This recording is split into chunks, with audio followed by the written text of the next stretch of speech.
everyone! Welcome to Super Ato Vlog, and for today's video po, I'm going to cook again a fish, but this time it's different way of cooking po. At saka na-marinate ko po siya ng mga spice na let's say other taste na hindi Filipino taste or mix, something like that. So ito po yung aking marinated fish. It's ready na po to put in the oven. At lulutuin ko lamang po siya for about maybe 30 minutes. 40 minutes maximum. And also guys, I have here a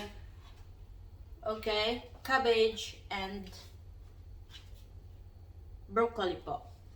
Isusutay ko lamang po siya ng of course, ito po yung panluto natin na madalas nating gamitin for cooking. And meron din po akong how do you call this? Ito ay dati na pong luto. Nilagay ko lamang po siya sa freezer. I just keep it frozen. So, hindi po siya masira. Dahil pag kumain po ako nito, isang piraso lang is enough for me. Dahil I am not supposed to eat shellfish po. Dahil bawal sa akin. Pero matigas po ang ulo ko. So, kumakain ako. And also, I will have this one. It's a butter shrimp. Lulutuin ko po siya. Butter shrimp lang po siya. Very, very simple. Garlic and butter shrimp po ang aking gagawin. So, now, I will start cooking. See you later. Siya nga po pala guys, meron akong ganito. Sinadya ko pong bumili nito dahil meron akong orchids and kailangan ko po ito. 'Di ba sa atin, if any of you makaka-relate po sa ganito. Kasi ang nanay ko nung maliit pa ako, ginagamit niya po ito na pang ano ng halaman niya. Ito. Kaya bumili ako nito ng hindi oras dahil ito po ang aking kailangan. So now I'm gonna put water. Tapos, ilalagay ko po sa aking halaman to see kung magiging more healthy ang aking orchid. Meron po kasi akong dalawa na galing sa work. Pinamigay po ng aking boss. Sandali lamang po. So, yan po ang aking orchids. Yan. Wow. At, ilalagay ko na po yung basa na ano. Wow, kulang po kasi yung aking ganyan lang po siya. Dahil according po sa aking mother, malamig daw po ito sa halaman. It's sad na ito lang ang nakuha ko, pero next time kukuha po ulit ako. Ayan. Tama na yan for now. Basta lang meron po siyang support. Ayan. Binabad ko po siya ng water una. Yan. And ito po yung second. Actually, dalawa lang naman po talaga ito. Kaya papagkasyahin ko po yung aking kinuha. Yan. Sana po ay magbulaklak siya. Para naman po sumaya ako. Ayan. Kulang po kasi ng hindi naman po nalalagyan kasi ng water, ng lupa ito. Kahit naman sa Pilipinas po, hindi nalalagyan ng lupa, di po ba? Puro lang. So, yan. Yan po siya. And the water. Ilagay ko po yung water na remaining. Ayan. Alright guys, yan po yung aking dalawang orchids and I'm going back to the kitchen na po. See you later. Alright guys, I'm back. Now we will start cooking. Tatakpan ko lamang po yung fish para hindi siya madry dahil gusto ko po yung soft na meat ng isda kaya tatakpan ko po siya. Mas lalo ko po kasing na-feel yung nalalasahan kapag hindi po siya ano, hindi po siya dry. Ayoko po ng dry na isda. So, I'm gonna put it in the oven na. Ayan po, mainit ng ating oven. Yan. So, yan. Set ko po siya ng about 30 minutes lang po. Yan. 30 minutes. Ito po, 30 minutes lang siya. Alright guys. I-start ko na din pong lutuin yung aking garlic shrimp. Butter garlic shrimp.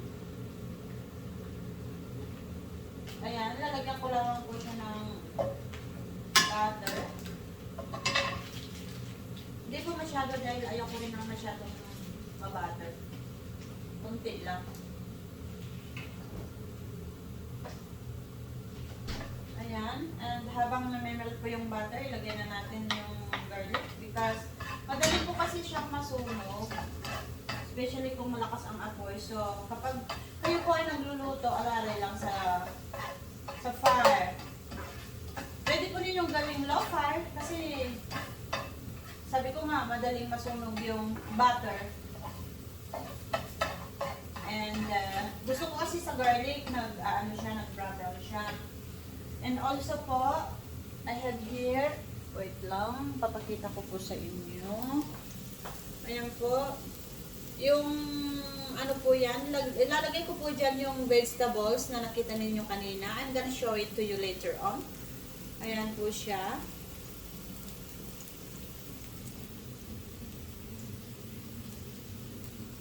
Medyo magulo po ang aking video. Sorry po. Ayan po yung aking shrimp. Napakadali lamang kong lutuin. And also, nilagay ko po yung broccoli first. Ayan. Dahil mas madali po siyang, mas mahirap po siyang lutuin kaysa sa repolyo. Ayan. Healthy foods po tayo. Ating shrimp. Haluin lamang po ito. Ayan. Hindi po complicated ang pagkaluto dahil ganyan lamang po siya. Ayan na po siya. Hindi na po ako nag-add ng salt because it's already salty the butter. Salted butter po kasi ang ginamit ko, that's why. And I don't want to make it very salty po. Ayan. Mga 2 minutes po luto na ito. It's very easy po na lutuin. Just mince some garlic and isote lang po ng butter and just wait until the shrimp na maluto and that's it po. Napakasimple pong luto. And here, nilagay ko na rin po yung aking cabbage. Ayan, sabay-sabay na yan.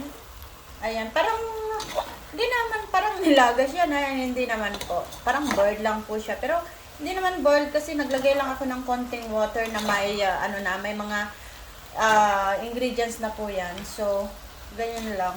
Hindi ko na po siya ginisa dahil I don't like so much oily po. And sa mga fatty livers po, livers po ay maganda po ang broccoli. In fact, kung meron po kayong mga spinach, ganon, mga greenies po na vegetables, napakaganda po sa ating liver. Ayan, nag-promote pa. And also po, meron akong crab na dati ko na po yan niluto. Sa mga mahilig sa crabs po na bumibili ng mga malalaking quantity, pwede naman pong i-preserve yan.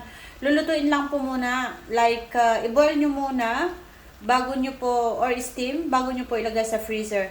Matagal po yan, hindi masisira, like what I did. Kasi isa lang ang nakain ko dati. Inaulit na yata.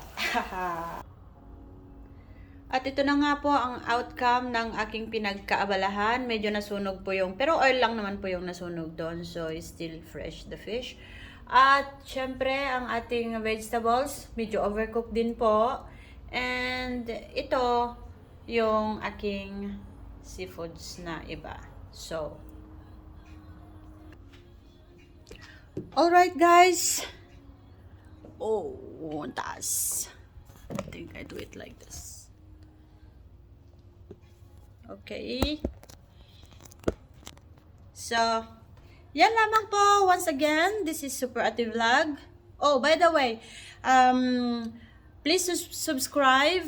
Kung hindi pa po kayo nakakapag-subscribe, click the notification bell po para ma-notify kayo kung meron akong i-upload na bagong video. And also, like and share na rin po. That's all. God bless us all and hanggang sa muli. Bye!